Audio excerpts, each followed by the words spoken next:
Anak, mabuting dumalaw ka. Ay!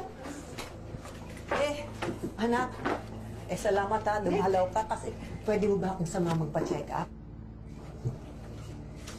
Kasi wala na akong maintenance, ayan, no? Tigilan niyo nga ako. Pumunta ako dito dahil nakarating sa akin yung balita, yung mga pagdadrama nyo sa kapitbahay. Ano ba naman yan?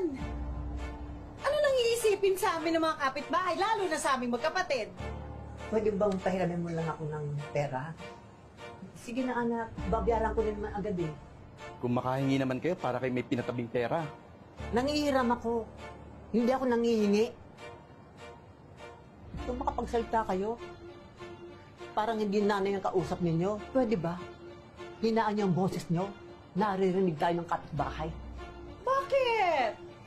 Kasalanan ba namin maging mahirap?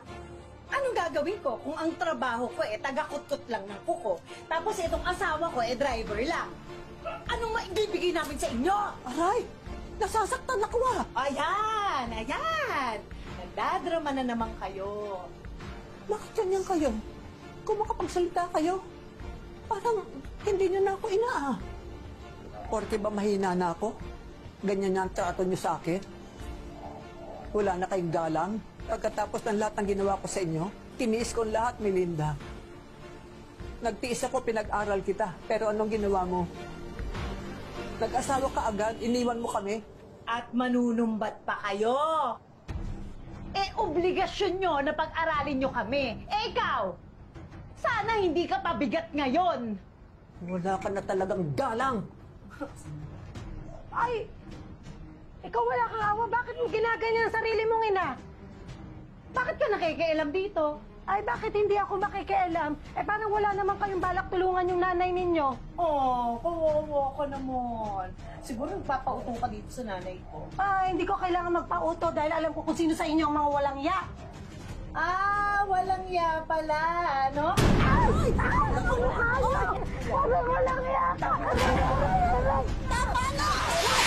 Nanay Lupe! Nanay Lupe! Dali natin sa ospital si Nanay Lupe! Tignan yung ginawa niyo sa ina ninyo! Mga walang hiya kayo! Oh. Bibili ka? Nako, paborito to ni Nanay Lupe, lalo na ang turon. Dinalaw na ba siya ng mga pasaway niyang mga anak? Nako, hindi pa nga. Papunta ako sa kanya ngayon. Pinangutang ko na yung pambayad sa ospital para makalabas na siya. Akala nga namin inatake na siya eh. Marami sa mga kapitbahay natin dito na